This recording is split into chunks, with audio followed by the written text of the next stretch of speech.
अब विद्यार्थी मित्रों देखते हैं यह वर्णन। तो यह सब्जी मंडी का चित्र है। सब्जी मंडी में सब्जी की दुकानें लगी हुई है, आप अपने आप देख ही रहे हो। कई लोग सब्जी खरीदने आते हैं। सब्जी मंडी में सब्जी बेचने वाली स्त्रियां नीचे जमीन पर बैठी है, तो कुछ लोग वहाँ से भी सब्जियां खरीदते हैं। दुकानों पर ग्राहक खड़े हैं। वह कई दुकान पर दुकानदार ग्राहक की राह भी देखता है। ठेले वाला ग्राहक स्त्री को बैंगन दिखा रहा है। स्त्री के पास एक बच्चा भी खड़ा है। जमीन पर कपड़ा बिछाकर दो स्त्रियां सब्जियां बेच रही है, जिसकी सभी सब्जियां टोकरी में रखी हुई है और कुछ बिछौने पर भी रखी हुई है।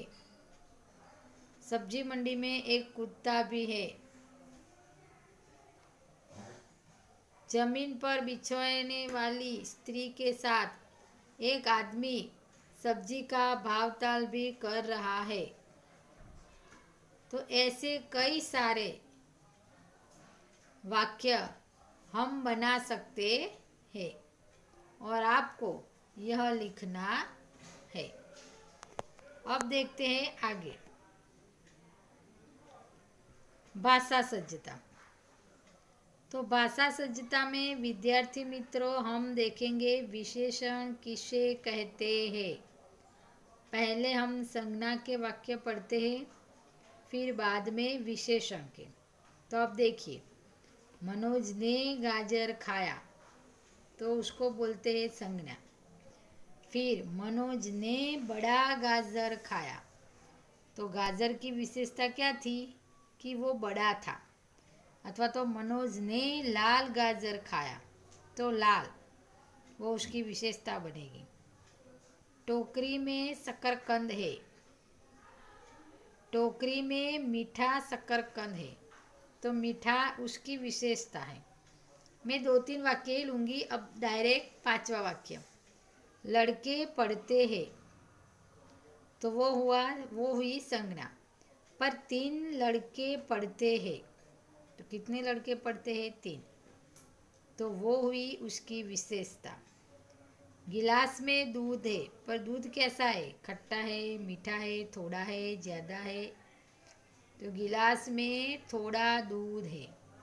अथवा तो गिलास में मीठा दूध है, तो थोड़ा और मीठा दोनों उसकी विशेषता बनती है, इसीलिए उसे विशेषण वाक्य कहते हैं।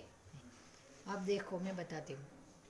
आप जानते हैं कि विभाग क के वाक्यों में निर्देशित शब्द गाजर, शकरकंद, घोड़ा, गाय, लड़के, दूध ये संज्ञाएं हैं।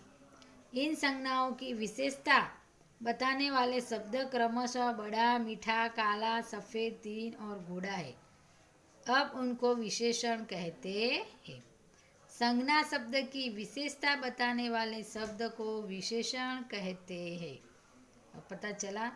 तो यह भाषा सज्जता आपको अपनी नोटबुक में लिखनी है। अब देखते हैं आगे। देखो, ये सब क्रिया होती है। पढ़ना, दौड़ना, लिखना, खाना, खेलना, पानी पीना, पढ़ने बैठना, रोना। जैसे इंग्लिश में आप पढ़ते हैं ना सब क्रिया, वैसे यह क्रिया है। खाना, पीना, दौड़ना, बैठना, उठना, सोना आदि कई क्रिया हम दिन भर करते रहते हैं, तो उसे बोलते हैं। क्रियाओं का निर्देश जो करता है उसे बोलते हैं क्रिया विशेषण। तो पहली लड़की है तो क्या करती है? पढ़ती है। तो क्या क्रिया करती है वो? पढ़ने का। तो मयूरी पढ़ती है, तो पढ़ती है क्या हुई? क्रिया। मीना दौड़ती है, तो दौड़ती है क्या हुई? क्रिया। सोनल खाना खाती है, खाना खाती है क्या हुई? क्रिया। तो ऐसे सब में कुछ ना कुछ लिखा होता है। खेलना, पानी पीना, लिखना। तो ऊपर दिए गए वाक्यों में पढ़ती, दौड़ती, खेलता आदि शब्द क्रियाओं का निर्देश करते हैं। तो अतः ये सब क्रियाएं हैं। जो पद किसी कार्य के करने या होने का बोध करवाता है वह क्रिया कहलाती है, अथवा तो क्रिया कहलाता है। विद्यार्थी मित्रों, इतना जानिए। तो मैंने ये तो आपको पहले ही लेक्चर में दे दिया था कि ये जो शब्द है वो आपको सब्जियों के नाम दो दो बार लिखने हैं। और ये जो भाषा विशेषता है वो भी विशेषण यानी कि पाना नंबर यानी कि पेज नंबर 68 और 69 का जो भी भाषा सज्जता है वो आपको लिखनी है। थैंक यू विद्यार्थी मित्रों।